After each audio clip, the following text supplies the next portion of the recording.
Et bonjour à tous, bienvenue sur ma chaîne, bienvenue dans cette première vidéo. Présentation d'une decklist, chaman élémentaire. Donc tout à fait classique au niveau de l'architecture, il y a juste un truc qui change et c'est vraiment ça en fait qui a fait l'originalité du deck. C'est la présence de Alakir et de Alexstrasza dans la decklist en remplaçant un marteau d'enchère. La decklist est forte, donc elle profite évidemment de la synergie avec les élémentaires, mais le fait d'avoir Alakir et Alexstrasza, ça nous donne différentes solutions en late game, et notamment contre mage, où à la fin on va avoir envie de mettre des dégâts comme ça pour terminer. Donc très bonne liste, très forte.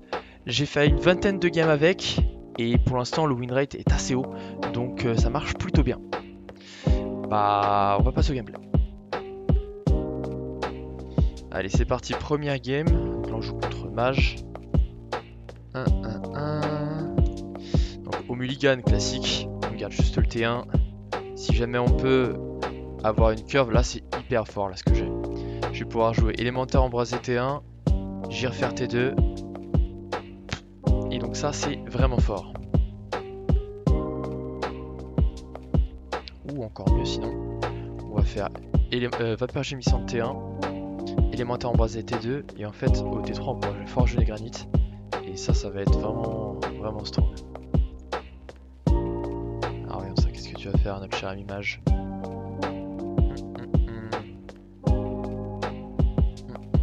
Le petit T essentiel.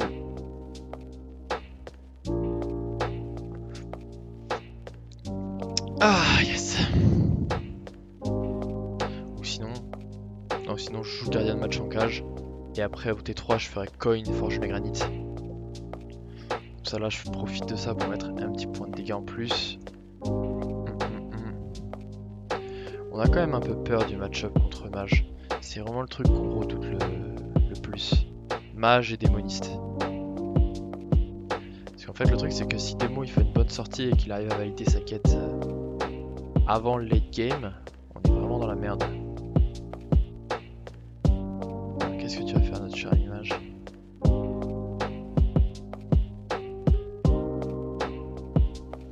D'accord. Au moins ce qui est bien c'est qu'il a pas fluide d'incantateur.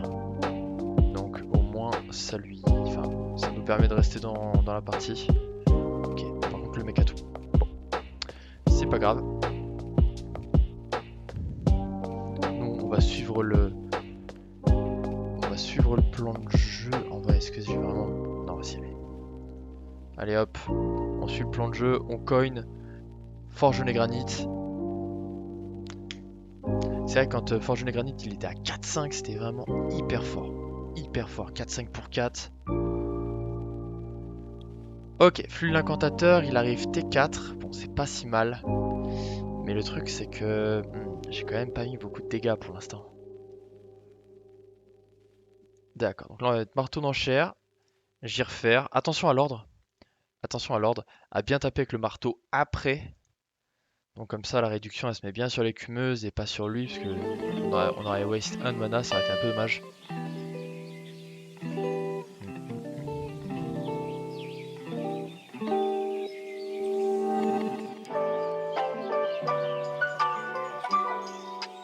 Ok. Ça c'est un peu chiant le secret parce que ça va lui permettre de tempo pas mal. Et malheureusement là on va être obligé de taper dedans. Ok, on réfléchit. Non, on va profiter de la réduction sur l'écumeuse. Placer notre écumeuse. Ensuite on face. Et donc là elle va nous piocher le troisième sort. Ok, super. C'est intéressant d'avoir nos cartes de draw vite. Parce qu'en fait comme ça nous permet vraiment d'épurer notre deck. Parce que l'idée ici c'est de se débarrasser en fait des cartes pauvres en value en les piochant avec l'écumeuse. Et on n'a pas envie de piocher en fait un éclair quand on va être T6, T7 et qu'on va être dans la sauce au niveau des dégâts. On préfère justement les piocher avec l'écumeuse. Et donc là comme ça on les a tous. Enfin il nous reste un éclair dans le deck. On a 9 points de dégâts. Potentiellement s'il est pas vigilant, je peux avoir le létal prochainement. Par contre 2 flux l'incantateur. Et deuxième secret. Aïe aïe aïe aïe aïe aïe aïe. Ah vraiment ça c'est la chatte. 2 secrets, il les a déjà en main. Un peu relou. Un peu relou. Allez, on va essayer. Oh, dommage, j'aurais peut-être dû faire son sort avant. Je m'attendais pas à l'avoir lui. Ok.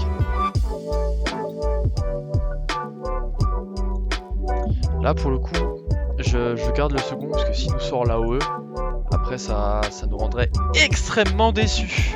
Extrêmement déçus. Ok, là qu'est-ce qu'il va faire? Potentiellement, en plus il pourrait jouer l'AOE. Il pourrait la jouer, ça me compléterait sa quête. Ça me détruirait mon board. On va voir ce qu'il va faire.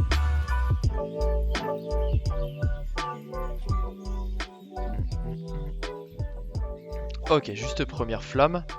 Donc là, il va avoir la deuxième flamme en main et l'arcaniste aux étreintes. Ah non, pardon, là il était seulement au deuxième volet de sa quête.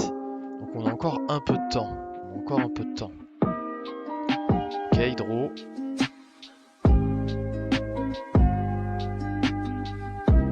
Là, on aimerait bien que notre cher ami le mage, il n'ait pas les sorts de givre. Ah, ça sent l'AOE, ça, malheureusement. Ça sent l'AOE. Non, d'accord, non, en fait, il joue deuxième flamme. Ok, donc en fait, il n'avait pas l'AOE en main. Ok, un enflammé sur un serviteur, d'accord. Il a un peu la pression, là. Il a un peu la pression, là, notre cher ami. Ok. Donc, pareil que tout à l'heure, on fait attention à l'ordre. Voilà, hop. Comme ça, en ayant tapé en premier, c'est notre totem qui prend le buff. Notre totem, ça aurait pu notre élémentaire. Et pas celui-ci. Normalement, là, c'est bon pour nous. Normalement, c'est bon. Là, j'ai 6 dégâts en main. Il n'aura pas de troisième secret. Il n'aura pas de taunt. Et intéressant, tiens. Il joue Masque Nocturne. Ah non, c'est la carte qu'il a découverte. C'est la carte qu'il a découverte. Ok. Et donc là, il a l'arcaniste aux étreintes. Écoutez, on a eu de la chance quand même. Parce que le gars, au final, il fait une sortie qui est dégueulasse. On va pas se mentir. Il fait une sortie qui est dégueulasse. Et nous, au final, bah, on fait quand même une super sortie. On a nos draws, on a notre sustain. Et ça marche bien. Ça marche bien. D'ailleurs, j'ai oublié de stream l'overlay. Hop là. Voilà. Et on est maintenant à 16-5. Le deck est hyper solide. Hyper solide.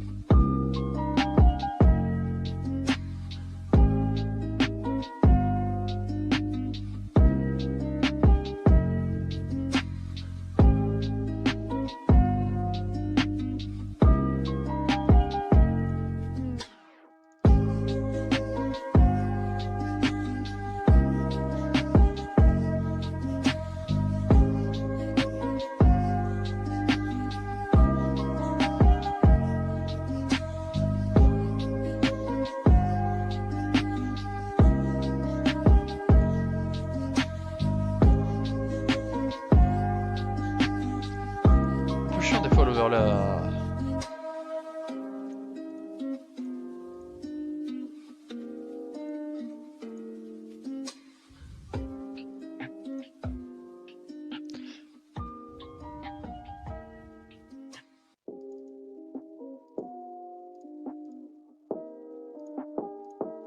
Ok. Pardon, excusez-moi pour cette petite interruption. L'overlay déconne. Ok. Là c'est bien parce qu'on a on a la meilleure main de départ, on a tout ce qu'il nous faut, c'est parfait. En fonction de ce qu'il y a à faire, on va pouvoir avoir une réponse. Si je joue élémentaire, on va pouvoir jouer élémentaire. Si je joue autre chose, on va pouvoir jouer tempétueux aride. Là c'est top. Là c'est top, on est bien setup. Ok. Donc là, hop, on va jouer le tempétueux. Et en fonction de ce qu'il fait, on aura une réponse sûre et certaine. D'accord, donc là, Nimbus menaçant. En vrai, c'est pas ça du tout qui nous fait peur. va taper un peu. J'ai limite envie de garder. J'ai envie de garder mes 3 points de dégâts quand même. Je pense que ça peut être utile si je les conserve.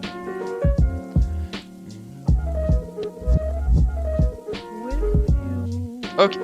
Donc les joues sont j'y refaire. Très bien.